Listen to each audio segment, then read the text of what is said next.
And good morning. It is time for us to take a look at some of our news for this Monday, November 28th, 2016. In case you missed it, Fidel Castro died over the weekend. I know it does seem odd to think that someone who promised that he would not die until America died managed to die. Of course, we did just recently have a presidential election.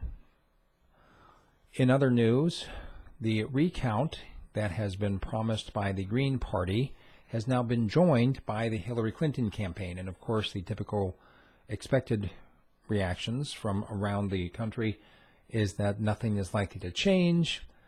And in fact, President-elect Trump took to Twitter to mock them for their efforts.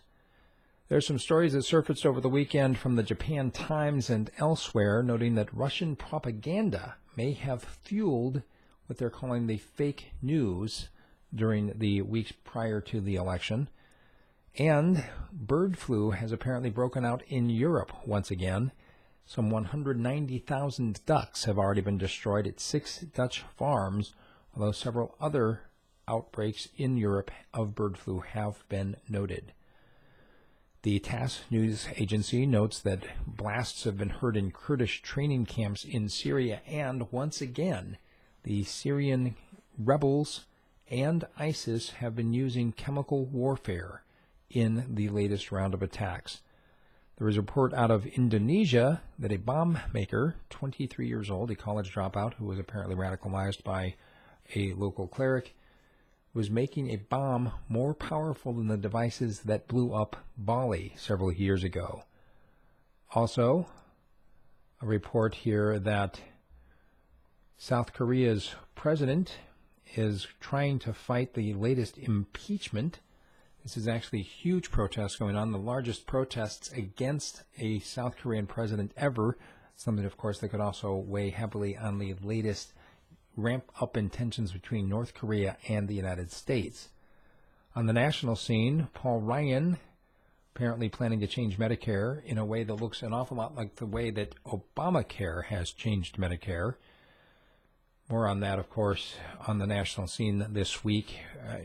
Both Trump and Ryan saying that they're making it a priority to, quote, overhaul Obamacare and replace it with something better. The U.S. House is going to be voting sometime this week on a bill that's aimed at speeding the approval of drugs. So we will be able to get them to market without having them tested. There's a report about a man who was burned in a boiler explosion in Jackson County, Kentucky. He's being called a hero. He says he is no such thing.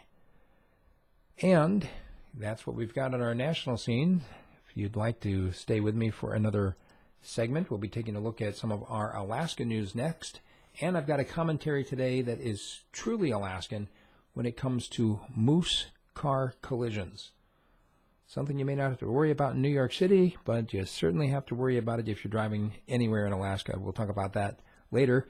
If you like what I'm doing, check it out on my website, radiofreespeech.com. Be sure to give a shout out to my sponsors, my patrons. And in fact, if you would like to become a patron myself, you can do so through the link there at Patreon. And be sure to subscribe on YouTube. Check it out once again. That website is radiofreespeech.com. I'm Steve Floyd, and thanks a bunch for your time.